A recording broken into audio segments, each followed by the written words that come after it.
Hello everyone, and welcome to my Days of Our Lives official. I hope everyone is having a wonderful day.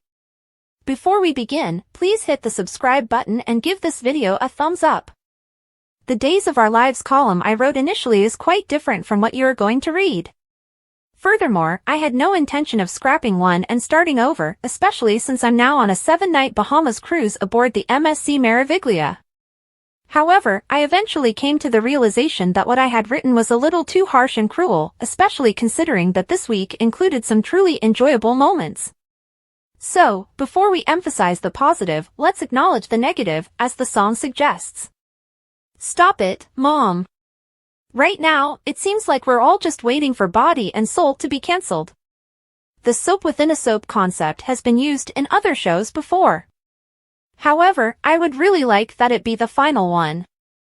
It was funny when it was initially released as a show that some of the characters watched, but the humor quickly got old to me. But with everyone in Salem abruptly leaving their normal professions to pursue careers in soap operas?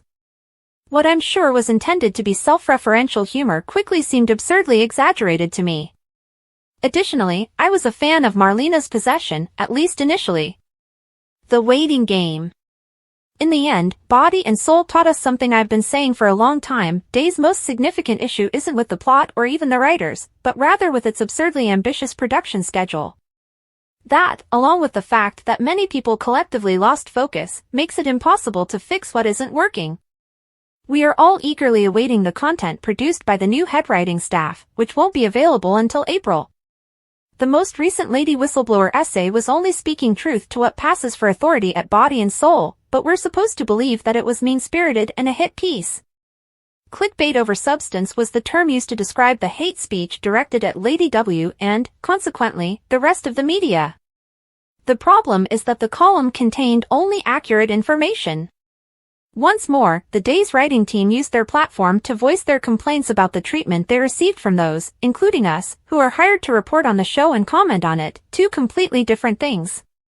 Here's the deal, though, I don't pretend to understand Lady W's motivations, but I can say that everyone at soaps.com wants the series we cover to be as good as they can be. We describe it as we view it as genre critics. In all honesty, what we're witnessing on a number of recent shows is, well, not good. We're not the only ones that think this, let's face it. As I compose this to correct the situation, there wouldn't be any new authors working behind the scenes if we were. We all weep when Julie weeps. Now that we've addressed the criticism, let's examine this week's successes. I should also mention that there was a lot of positive stuff. As we've previously noted, the show frequently has a schizophrenic air to it. There's the Body and Soul content and everything else, as this week. The situations between Julie and Chad on Friday were devastating. Naturally, it's hard to watch Julie's grief without experiencing the waves of sorrow that actress Susan Seaforth Hayes portrays. I experienced what's known as a cathartic weep when Julie chose to curl up on the couch instead of spending another night by herself in the bed she had shared with her cherished husband. Mama drama. I really understood Sophia's mother's strong conservatism, even if I know some others thought she was a little one-note. Even though I didn't agree with all she said, I'm positive that some audience members felt their opinions and identities were heard. By the way, I still don't think Tate is the father. The scenes where Rachel demonstrated that the rotten apple doesn't fall far from the tree were at the other extreme of the spectrum. When Kristen and Brady realized how serious the issue was with their young daughter, they took action.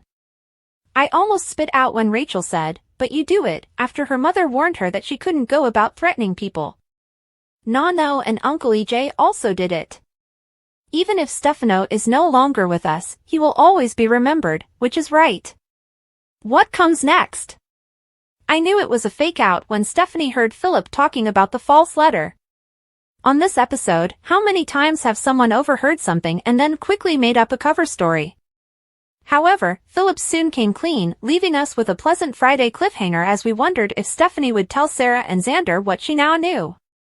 I find it hard to believe that the war over Titan will be over so soon, but I also find it hard to understand why Stephanie would remain silent. She's now in a really strong position, which I kind of enjoy, but running Titan, in Philip's opinion, was his final opportunity to convince Victor that he was deserving of the Kiriakis name. He pleaded with Sarah not to deny him the chance. He went on to say that he might lose his freedom, his family, and possibly his sanity. His remarks seemed to move Sarah. "I need to go and think it over," she added. Kate later reprimanded Philip for not advocating for himself sooner. Philip chuckled that he didn't want to interrupt Kate because she was doing such a great job. Philip stated that he spoke from the heart and that his words to Sarah were sincere. He was on borrowed time unless he had reached her, he hoped. When Maggie got home from the Kiriakis mansion, she discovered Xander sitting in front of Victor's photo, reflecting on his day. About as miserable as you could imagine, Xander deadpanned when Maggie inquired about Philip's situation. Xander acknowledged that Victor's decision to commit Titan to him had confirmed that Victor thought Titan was deserving. He complained that a spoiled, entitled mommy's boy who lacked Victor's cunning or drive had to share his birthright. Maggie looked at Xander with anxiety as he casually mentioned getting rid of Philip. Maggie attempted to get Xander to swear that he wouldn't harm Philip. Maggie was even more alarmed by Xander's evasive response. She pleaded with Xander to attempt to relate to and rely on Philip as a brother, and to realize that Victor had loved all of his children. Cain and Abel were brothers, too, Xander growled. Maggie reminded him that Cain was permanently stigmatized and shunned by his family at the end of his story. Xander grumbled about the letter's existence and about being called the bad guy. Maggie yelled that she would not lose any more family members. When she brought up Philip's history of mental illness, Xander shot back, calling his brother stark raving bonkers. Xander would need to learn to get along with Philip, Maggie said. "The same way you got along with Alex," retorted Xander. Xander expressed regret for the snipe regarding Alex. Maggie highlighted her experience as a cautionary tale about the dangers of arguing with family, acknowledging her past conflict with Alex over Titan. For the benefit of the whole family, she urged Xander to reconcile with Philip. Reluctantly, Xander pledged to try for his favorite mother-in-law. Xander's smile vanished when Maggie exited the room. He warned Victor's image that he would not be able to fulfill his pledge because of Philip. Later, when Sarah came home, Xander greeted her with joy. He inquired about her conversation with Kayla. Sarah claimed to have run into Stephanie even though Kayla hadn't been at the office. Particularly after Sarah revealed that she and Stephanie had been talking about Philip. Xander's positive attitude soured. Xander said that he had just had a heart-to-heart with Maggie, during which he had promised to make an effort to get along with Philip, before Sarah could elaborate.